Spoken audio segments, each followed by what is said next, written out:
За сайн бацгаана уу та бүхэндээ энэ өдрийн мэндийг хүргэе. Ингээд энэ удаагийн хэрэгээ ярихад бэлэн болоод байна. Энэхүү хэрэг нь нэлээд тийм учир битүүлэг, жоохон эвгүй аллагын хэргийг ярина. Тэгэхээр хүүхэд сонсохгүй байхыг анхааруулж байна. Ингээд 2008 оны 7 сарын 30-ны өдөр Багт наадамд зарлагчийн ажил хийдэг Тим Маклин гэх залуу Эдмонтон хот дох нэгэн тийм үзэсгэлэн яар мөдгийг ажиллаад дуусгаад Виннипегт байх гэртээ харахаар замдаа явж байсан. За Эдмонтон хот гэдэг нь Канадын Алберта хотын төвөнд байгаа. Харин Виннипег нь Манитоба хотын төвөнд байгаа. За тэгээ Тим Маклин гэртээ харахын тулд Greyhound-ийн автобусанд суухаар явдаг. Энэхүү компани 1920 оноос хойш Канадад хот хооронд хүн тээвэрлэж эхэлсэн хот хоорондын тээврийн компани байгаа. 1940-од оноос Америкаар мөн хүн тээвэрлэдэг болж өргөцсөн. За тэгэхээр Тим Маклин гэх залуу маань энэхүү автобусанд юм ч гэсэн ороод эхлээд суудаг. За автобусанд ороод суудлын дээрээ суухаар явхдаа арт талын хамгийн сүүлийн суудлаас яг нэг суудлын өмнө суусан. Тэгээд ингээд оройн 6 цаг 55 минутын үед автобус нь Манитоба хотоос нэгэн жижиг газар болох Эриксон гэх жижигэн тийм хотод зогсоход тэндээс шин зорчигч автобус нь нэмэгдэн орж ирдэг. За тэгэхээр энэ хэрэг нь энэхүү шинэхэн зорчигчийн талаар дэлгэнгүй ярих болно.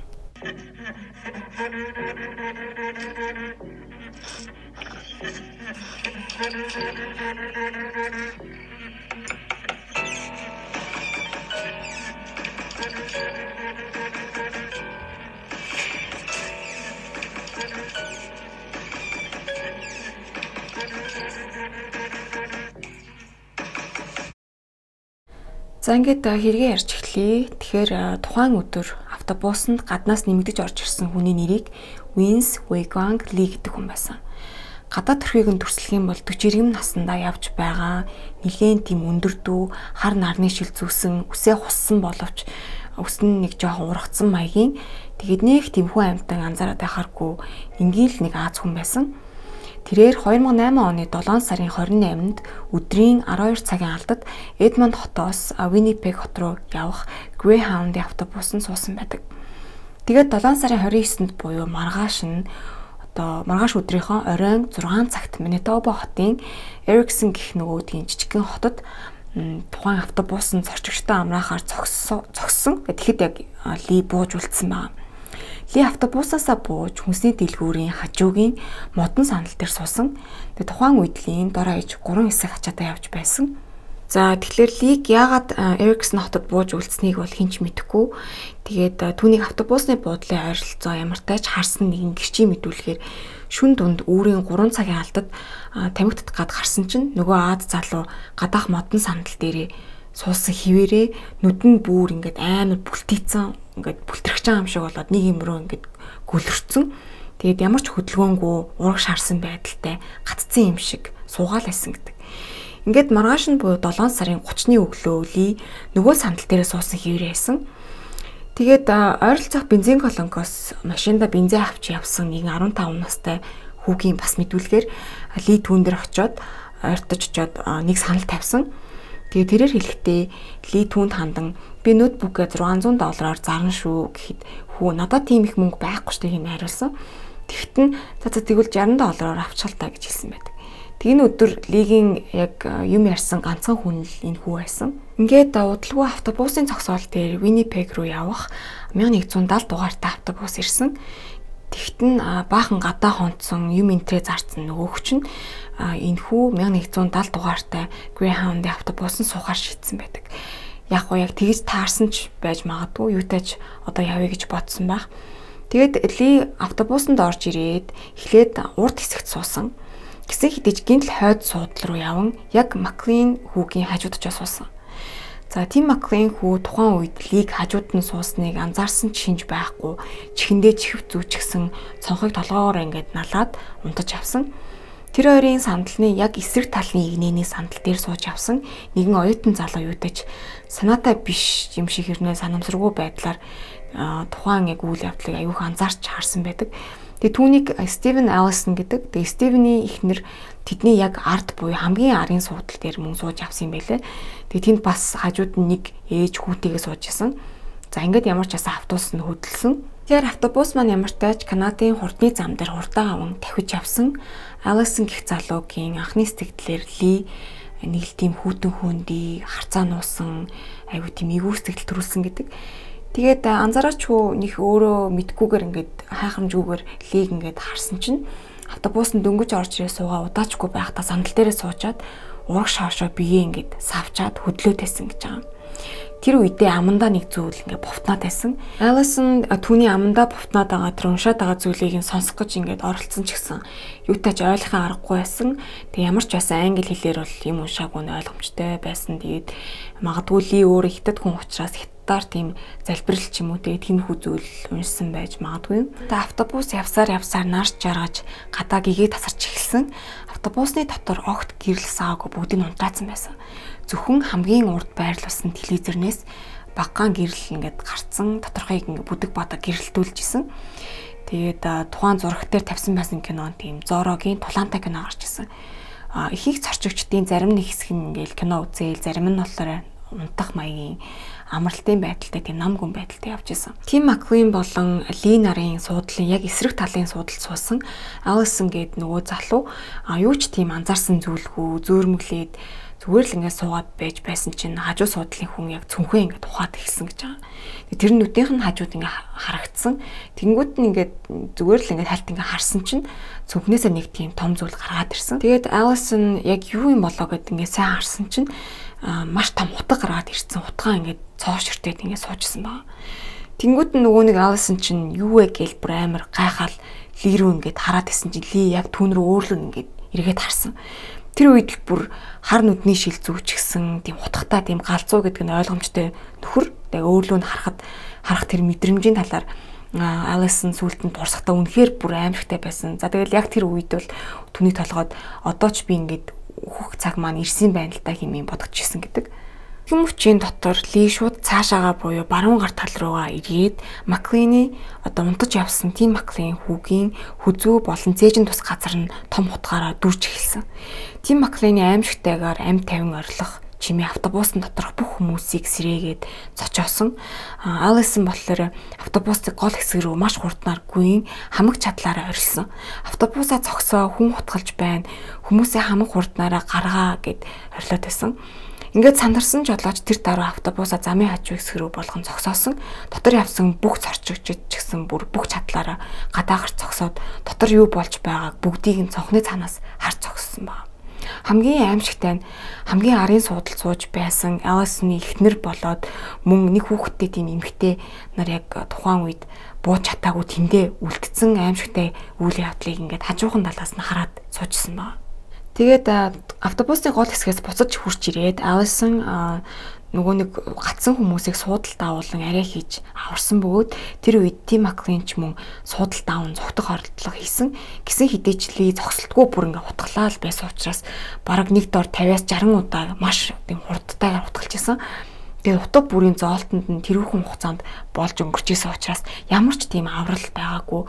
Тэг ийм зүйлээс хэр баргийн хүн амьд үлдэх ямар ч арга байгаагүй гэд сүлд нь бас Алисон ярьж исэн. Бүх зорчигчдыг автобуснаас гарч дуусны дараа Лиг болиулахаар зарим нэг ихтэй зорчигч мөн жолооч нар нь хамтдаа очсон боловч Ли тэднийг сүрдүүлэн дайраад ингээ утгатай ингээ дайраад байсан учраас тэд нар яаж чадахгүй буцаад автобуснаас гарсан. Ингээд тэр дорн автобусны хаалгыг хаагаад удирдлагаар төгссөн учраас Ли яаж чигээд тэндээс зүгээр гараад явах цогтох боломжгүй байдалд орсон.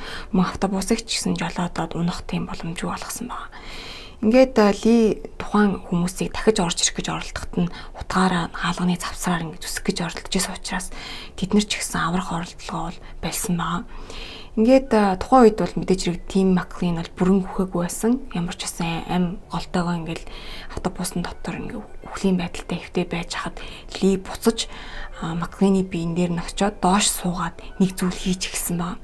Хүн бүр гаднаас ингээ хараад ажиглаж исэн. Тэгээд яг юу хийгээд байгаа юм болоо гэж гайхаад зогсож исэн. Гэтэл төд удалгүй Маклины толгойг тастан дээш нь өргсөн бөгөөд яг л шагнал авчаад гайхуулан өргөж байгаа юм тийм өргсөн үнэхээр хүмүүсийг бүр цочролд оруулаад аимшигтай харагдчихсэн. Тэгээд түүнийг харсан зарим хүмүүс бөөлжгөн бөөлжөөд уйлах нь уйлаад ухаан алдах нь ухаан алдаад гадаа ингээд зогсож исэн байна. Тим Маклины тасцсан толгойг нь автобусны урд хэсэгт аваач нь тавьсан бөгөөд дотор болохоор нааш цааш ингээ холиход яваад лсэн. Тэгээд Ли энэхүү аимшигт үйлдэлээ хийгээд зогссонгүй тимийн үхсэн биен дээр нь дахин очиод биенийхэн зарим хэсгүүдийг нь тасдаж эхэлсэн. Тэгээд тасцсан идэвхтэн биеийн хэсгүүдийг нь автобусны дотор эн тэнтгүүд тарааж эхэлсэн. Энэ бол бүр үнэхээр аимшигтай дүр зурагтал бөгөөд яг аимшиг кинон дээр гарч байгаа зүйлийг боддоор оройс харж байхдаа яг ижил зүйл байсан хэмээн хохирогч буюу гэрчүүд нь хэлдэг. Тэгээ хажуугаар нь явж исэн бас нэг Greyhound-ийн автобус юу болоод байгааг гайхан туслагаар зогссон байсан.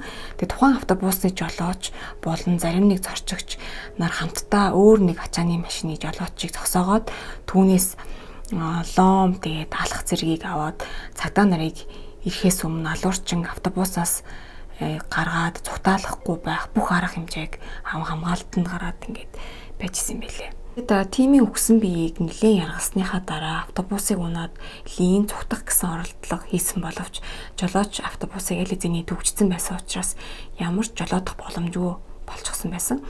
Тэгээд яалтчгүй л нөгөө нэг үхсэн хүний биетэйгээ автобусандаа цойрлогдоо цагдаа нарын эртэл байсан.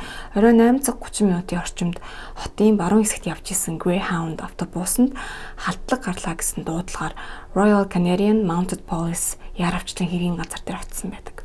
Тэгээд цагдаа нар ирсэн даруйдаа гэхдээ хэрэгтнийг зогсоохын тулд шууд автобус руу дайрч орох зэрэг ажиллагаагаа хэрэгжүүллээгүй. Ямар ч арга хэмжээ аваагүй. Юутаач цаг алдсан хэмээн тимийн ээж нь сүулт нь шүүхэд мөн гомдол гаргасан. Тэрээр хэлэхдээ миний хүүгийн хүсэн биеийг нь улам ихээр ирэмдэглэх, яргалах тэр боломжийг олгосонд би маш гомдолтой байгаа. Миний хүү аль хэзээний хүсэн байсныг би мэдэж байна. Гэхдээ хүүгийнхаа биеийг дахин ирэмдэглүүлэхийг мэдээж хинч хүсэхгүй шүү дээ хэмээн хэлсэн байдаг. Тэг хэргийн мөрдлөгийн хавцад Тим Маклейны нүд болон зүрхийг нь зүрхнийх нь нэг хэсэг нь олдоогүй бөгөөд Лиг яргалж байхдаа яг биеийн эдгэр хэсгүүдийг нь эдсэн хэмээн үтсэн. Ингээд оройн 9 цаг болоход цагдаагийнхан хэрэгтнийг яахаа мэдэхгүй мухардалд ороод байж байхад тусгаагийнхан бүрэн зэвсэглэн ирснээр мэрэгжлийн хилцээр хийдэг хүнээ түүнтэй ярилцуулж хэрэгтэн тайвшруулах боломж гарсан. Тэгээд хилцээр хийх гэж оролдож байхад Ли түүний өгсөн биеийг автобусны дотор нааш цааш чирэн доторхыг нь заваартуулж байсан. Зөв байдалд ороод гадаа юу болоод байгааг харж цочирдож зогссон зарим зорчигчдыг цагдаагийнхан хилцэр рүүгээ аваачин мэдүүлэг авч эхэлсэн. Тэгээд мөн цагдаагийн офицерууд сүлд нь хэлэхдээ Лиг байн би автобусандаа үрдүүлэх ёстой гэж хэлж ирснийг мөн сонссон байдаг. За тэгээд ямар ч байсан 2008 оны 7 сарын 31-ний шөнийн 1 цаг 30 минут тавьцаа бүхэл бүтэн армийн цагдаагийнхан SWAT-ийн багийнхан тэрнийг барихаар хүлээж байхад гэмтэтгээд автобусны цонхыг хагалж эвдээ зүгтах гэж оролцсон. Тэгээд ер нь бодоход гадаа нь бүхэл бүтэн арми түүнийг ингээ хүлээгээд барих гэж зогсож байхад цутах оролдлого хийн гэдэг нь ямар ч учиртай юм бүү мэдээд ямар тач үүний дараа тэр мэдээж баривчлагдсан. Гэмтэтгээдийг 2 удаа тейзерээр буудаад гарыг нь гавлан цагдаагийн машинд суулгаж авчавсан. Тейзер гэдэг нь болохоор тийм цахилгаан шок буюу электро тийм шок өгдөг 2 дартстай буушиг зэвсэг гэдэг юм байлээ. Тэгээ хүний биеийн булчингийн хөдөлгөөнийг төр зур саарамжуулж гэмтэтгээдүүдийг аюулгүй болгосны дараа баривчлахад арай хэрэг болдог гэх юм уу та. Тэг үүний дараа мэдээж автобус нь хүний хүн харах аргагүй аимшигтай цуснд утгалтсан, бохирдсон байдалтай болсон байсан. Хохирогчийн биеийн хэсгүүд нь хог хийдэг хар гялгар уутанд хийгдсэн байсан бөгөөд түүний харин чих хамар хил зэрэг нь Лигийн өмссөн байсан хувцсны Германаас нь олдсон. Харин тимийн нүднүүд болон зүрхний нэг хэсэг нь хэргийн газар дээрээс огт олдоогүй. Тэгээ дээр дурдсанчлан Лиг эзэн гэдэг нь бол ингээд батлагдсан. Тэгээд маргааш өдрийн өглөө 10 цагт зорчигчдыг Greyhound автобусны компани ойролцоох дэлгүүр тавиачин шинэ хувцас худалдан авч өгөх зэрэгээр хохирсон эд зүйлсийг нь барагдуулсан. Учир нь тэдний хувцас болоод зарим эд зүйлс нь автобусны дотор тэр чигтээ үлдсэн байсан. Буцааж хэрэглэн аргагүй болсноос гадна эд мөрийн баримт болгоо цагдаагийнхан хураасан. Эцэст нь амьд мэнд үлдсэн зорчигчид 7 сарын 31-нд өдрийн 3 цаг 30 минутын хавцаа Winnipeg ирж гэр бүлийнхэн дээр амьд мэнд очиж чадсан байгаа. Харин Лигийн ноутбукийг худалдан авсан 15 настай хүү хэргийг шалгаж байх явцад хэрэгтэй байх гэж түүнийгээ цагдаагийнханд өгсөн. Үүнийг нь бас нэг хүн үнэлээд шудраг байсныхын төлөө тэр бизнесмен хүн болохоор хүүд шинэ ноутбук авч өгсөн гэсэн бас мэдээ байсан. За тэгээд бас бус гэрчүүдийн нүдэрээ харсан зүйлсийн талаарх мэдүүлгээс хүргэх юм бол Тим Маклейнийг хутгалж байхад харсан гэрч болох Garnet Caton гэдэг хүн ярихдаа Ли тухайн хүнийг хутгалж байхдаа ердөөсөө бусад хүмүүсийн хашгирах эсвэл байгаа хэсгийг анзаарсан шинжгүй байдалтайсан маш тайван байх бөгөөд ямар ч нүүрний хувирал байхгүй үйлдэлээ хийжсэн байна. Хин нэг хүнийг тийм байдалтай хүн хутгалж байгааг нь харахад яг л тийм робот шиг санагдажсэн хэмээн хэлсэн байдаг. Тэгэд Лид ямар ч тийм уур хилэн уцаар байсангүй мөн ямар ч сэтгэл түгшсэн эсвэл айсан бүр тийм гэд хэлчих ямар ч тийм хувирал байгаагүй учраас робот шиг гэж хэлсэн хэмээн ярьжсэн. Тэлийн шүүх хурлын танхимд эрэхтэй нэг л зүйлийг дахин тухайн хүмүүст хэлжсэн нь та нар намайг алах ёстой. Тэгээ би бол чөтгөрийн бурхны чөтгөрийн хүн юм аа гэд хэлжсэн байна. Мөн зарим нэг сэтгүүлчдэд өгсөн ярилцлаганда би хийсэн бүхнийхээ хариуд хөх ёстой хэмээн хэлсэн байдаг. Тэгээ Лин өдийг хүртэл амьд байгаа бөгөөд тусал чөлөөтэй явж байгаа. Тэгээд яагаад гэдэг шалтгааныг нь тайлбарлаж өгье. За тэгэхээр тэрээр 1968 оны 4 сарын 30-нд Хятадын Дандонг мужид төрсөн. 1992 онд компьютерийн чиглэлээр Ухааны технологийн коллежид төгссөн байна. 1994-өөс 98 оны хооронд компьютерийн software engineer ажиллаж байсан. Ингээд 2001 онд Канада руу цагаажилж 2006 онд Канадын байнгын оршин суугч болсон байна. Лид үзлэг хийсэн эмч хэлэхдээ 2003 юм уу 2004 онд сэтгэл мэдрэлийн эмчилгээ хийлгэж байсан боловч бүрэн эдгээлгүй орхисноор шизофрен өвчнөтэйг энгийн хүмүүсийн амьдралд буцаж орон амьдарсаар байсан. Тэрээр хэлэхдээ 2004 оноос эхлэн Лин бурхны дуу гэд байдаг тийм зүйлээ сонсож эхэлсэн. Бөгөөд тухайн үед өөрт нь бурхнаас өгсөн даалгавар нь гэх юм бол дэлхийг хариг гаргийнхнаас аврах ажиллагаа байсан гэдэг. Тэрээр хүмүүстэй юм ярьж байхдаа гинтл ярианд нь хамаагүй зүйл орж ирээл яриад эхлэх, анхаарал нь удаан төвлөрдгөө байсан гэдэг. Тэгээд өөрөө яг энэ бүх шинж тэмдгээ мдээгүй. Тэгээ бурхны дуу хоолойг сонсоод байгаа, бурхантай ярьдаг гээл дотроо бодоод л итгээд яваад байсан. Тэр өндөр боловсралтай нэгэн боловч Канадад ирээд бол хар ажил хийж эхэлсэн. Яагаад гэвэл түүний хэлний чадвар нь тийм өндөр байгаагүй. Тэгэд Winnipeg-т Grant Memorial сүмд хар ажил 6 сар эхнэр Анагаа дижээхийн тулд хийдэг байсан бөгөөд Лиг хөлслөн ажилуулдаг байсан номлогч хүн түүний талаар ярихдаа Лин ажилдаа байгаадаа их л баяртай байдаг байсан хэмээн дурсдаг. Мэдээж хэрэг түүний хэлний цар хүрээнээс болоод бусад хүмүүс гишүүдтэй сүмийн гишүүдтэй эсвэл хүмүүстэй ч юм уу ойлголцохтой баг зэрэг бэрхшээл учирдаг байсан. Бөгөөд түүндээ өөрөө их л цухалддаг байсан юм шиг санагддаг байсан гэд ярьсан байт юм байлээ. Тэгээ тэрээр 2005 оны хавар хүртэл ажиллахдаа ямар ч уур бухимдал тиймэрхүү муухай зан авир гаргаагүй гэсэн байдаг. Үүний дараачаас Ли Winnipeg-т ачигч машины жолоочийн ажил хийх болсон бөгөөд эхнэр нь зөөгч хийдэг байсан. Тэгээд Лин 2006 онд Эдмонтон хот руу нүүсэн бөгөөд тэрээр 3 ажил зэрэг хийдэг байсан. Тэгээ Walmart-д үйлчлэгээний ажил хийх, түргэн хоолны цэг дээр ажиллах, сонинд хүргэлт хийх зэрэг ажлуудыг хийж исэн. Тэгээ түүний хүргэлтийн компани захирлан ч гэсэн түүний талаар хэлэхдээ маш найдвартай, шаргуу хөдөлмөрч ямар нэг байдлаар асуудалтай хүн шиг огт санагдаж байгаагүй, ямар ч муу асуудалд холбогдож байгаагүй гэж ярьсан байдаг. Тэг хүн алхаас ердөө 4-7 хоногийн өмнө Walmart-ийн ажлаас халагдсан бөгөөд түүнийг ажлаасаа гарсан шалтгаан гэх юм. Хамт ажилтдаг хүнтэйгээ санал нийлээг уулмаас ажлаасаа гарсан гэсэн шалтгаантай байсан юм байлээ. Харин хүн алхаасаа хэдхэн хоногийн өмнө Winnipeg руу явж ажлын ярилцлаганд орох гэсэн юм аа гэд хүргэлтийн компаниас мөн чөлөө авсан байсан. За лигийн шүүх хурлын хувьд гэх юм бол 2009 оны 3 сарын 3-нд шүүх хурал нь аль биесээр эхэлсэн бөгөөд шүүхээс түүний сэтгэц мэдрэлээс нь болоод гэмт хэргийн ял идэх боломжгүй гэж үзсэн. Тэг энэ юу гэсэн үг вэ гэхлээр гэмт хэрэг хийх нь бол хийсэн. Гэхдээ тухайн цаг мөчид гэмт хэрийг үлдэж байхдаа ухаан санаа, оюун бодол, сэтгэл зүйн талаар гэмт хэрийг үлдэх тийм сэтэлтэй байгаагүй гэж үзсэн. Тэгээд сэтгэл зүйч эмчийн мэдгдснээр Ли тухайн үед Тим Маклейнийг алж байхдаа бурхны дууг сонсож даалгаврыг нь биелүүлж байсан гэж итгэж байсан бөгөөд өөрийнх нь хажууд байх чөтгөрийг алахгүй бол наад чөтгөрч нь чамайг эргээд ална гэж итгэснээс толгойд нь тэр сонсогдох дуу хоолойны үгээр одоо халдлага хийсэн гэж үзсэн. Тэгээд шүүгч түүний шинжилгээний хариг хүлээн зөвшөөрч лиг хэрэг хүлээх чадваргүй гэж үзсэн ба түүнийг бүрэн эдгэрэх боломжтой гэдэг шинжилгээний дүгнэлт гарсан учраас Selkirk-ийн сэтгцийн эрүүл мэндийн төв дэмжлүүлэхрээ болсон. Үүний дараа хэрэг гардгийн яг дараах 7 хоногоос үндэстэн даяараа одоо Greyhound автобусны аюулгүй байдлыг сайжруулах тал дээр хүсэл төрөгдөл ирэх болсон, гомдол гарах болсон. Тэгээд Tim McLean-ийн гэр бүлийнхэн Greyhound автобусны аюулгүй байдал маш муу байсан, учир дутагдaltaй гэдэг тал дээр нь гомдол гарган $150,000 хэмжлэх шүүхтэр гаргасан. Мөн Vince лигч мөн үүндээ багтаасан. Ингээд 2008 оноос эхлэн лигийн сэтгэц мэдрэлийг нэмжилж эхэлсэн байдаг. Тэгээд Vince-ийн 2016 он хүртэл эмчлүүлээд нэрээ сүүлд нь Will Baker хэмээн сольж эрхчлөөтэй амьдрах болсон.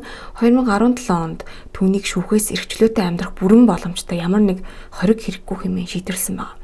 Энэ хэрэгээс хойш зарим нэг одоо хохирогчдын ярьсан зүйлээс гэх юм бол жишээлбэл ингээд хэрэг гардаг өдөр туслахаар мөн ирсэн өөр Greyhound-ийн автобусны жолооч байгаа. Тэгээд тэрхүү хүний хэлсэн мэдүүлгээр гэх юм бол Vince-ийг гадагш гаргахгүй байх тал дээр арга хэмжээ аван хаалгыг нь хүчин зогсож хамгаалж байсан тухайн хүн одоо лигийн тэр аимшигт үйлдэлийг хараад тэгээд ли бас өөрөө ядж хаад нөгөө тасцсан толгойг гартаа бариад тэр жолооч руу ингээд яг өөдөөс нь халахад ингээд ирсэн гэж аахгүй автобусны дотор яг тэр үед л тэр хүн ингээд нэг амар цочролд орсон.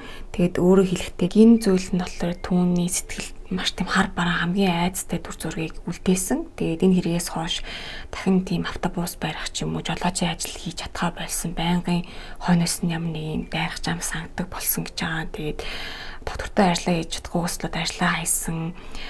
PTSD-ийн бүр сүулдэ уур уцаар болоод арх дарсан донтоход хүргэж тийм донтолтын байдлаар нийл гарах болсон гэж байгаа.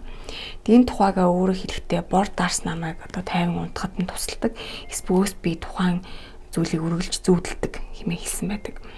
Мөн түүнээс хойш мөн бас нэгэн зорчигч эмэгтэй PTSD-гээр шаналаад тэгээд хүүхдээ мөн одоо харах чад тухайн үед нөө жирэмсэн байсан байна л да. Тэгээд энэ явдлаас хойш ямар ч хүүхдээ гаргасныхаа дараа хүүхэдтэй харж чадгаа болоод тэгээд сэтгэл мэдрэлийн бас имлэгт хөвцсөн гэсэн тийм мэдээлэл өгсөн байсан. За эдгээр хүмүүсийн хэлж байгаагаар Vince-ийг чөлөөтэй амьдрах ёсгүй, юу хийснийхээ хариуг амсах ёстой гэдэгтээ хатуу зогсдог.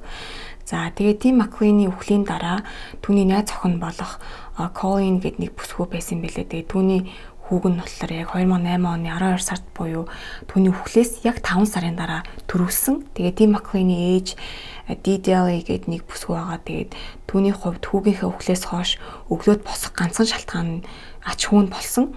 Хэдийгээр ач хүү нь одоо үлгэрийн мэт тэдний амьдралд баяр баясгалантай аз жаргал нэмэхээр ирсэн ч гэсэн 2009 оноос хойш Dee болон хүүгийн ээж Colin нарын хооронд бол хүүхдийн халамжлагч нь болох тал дээр тийм ширүүхэн шүүх хурал болсон, хэмжил болсон. Ингээд 2015 оноос эхлэн Dee эмээ болон түүний нөхөртэй амьдрах болсон. Бөгөөд 2016 оноос хойш байнгын асран хамгаалагч нь болж чадсан юм билээ. Харин хүүгийн ээж нь 2018 онд эмээтэй зөрчилдөөн үүсгэснээс хойш дахин уулзаагүй гэдэг. Тэгээд Tim McLean-ийн эцэг нь ч мөн ач хүүтэйгээ 1 жил уулзаагүй бөгөөд сасан ихнэр болох Dee-тэй үл ойлголцолтой явсаар тэрнээс үүдэн уулзуулахгүй байгаа талаараа мөн турсан байсан. Тэр хөөрхий ач хүүгээ барьцсан, хүүгийнхаа булшин дээр очсон зураг өдөр болгон хардаг гэж ярьжсэн. Тэгээд мэдээж хүүгийнхаа үхлийг шудраг бус хэмээн үзсэн. Хэвээр байгаа бөгөөд одоо лиг мөн шоронд сууж хариугаа төлөх ёстой хэмээн үздэг. Тэгээд өөрийн хүүгийнхаа мөн инээмсэглсэн зургийг зүрхэн дээрээ шивүүлсэн байлээ. За юутай ч өнөөдөр McLean-ийн хүү нь 14 настай том залуу болсон. Тэгээд эмээ нь 10 настай байхад нь ач хүүдээ аавынх нь үхлийн талаар ярьж өгнө гэж ярьслаа өгсөн байсан. Тэгээд өнөөдөр бүгдийг нь мэдээж мэдсэн байгаа байх. За ингээд хэрэг маань ерөнхийдөө энэ төрөд өндөрлөж гин. Тэгээд миний бодлоор сэтгэц мэдрэлийн өвчтөй шизофрентэй тийм хүмүүс ямар нэгэн байдлаар аллаа үйлцэн тохиолдолд мэдээж сэтгцийг нь бол эмчлэх нь хэрэгтэй байх. Гэхдээ хүн алсан учраас тодорхой хэмжээний хэдэн жилиг бол заавал шоронд ч юм уу хоригдох ёстой гэж бол би бас бодож байгаа. Тэгээд та нар ер нь юу гэж бодож гин. Тэгээд энэ хэргийн талаар сэтгэлээ хуваалцаарай. Тэгээд хамт байсанд маш их баярлалаа. Дараагийн илүү сонирхолтой, илүү өрөмц хэрэгээр дахин уулзтлаа. Түр баяртай баярлалаа.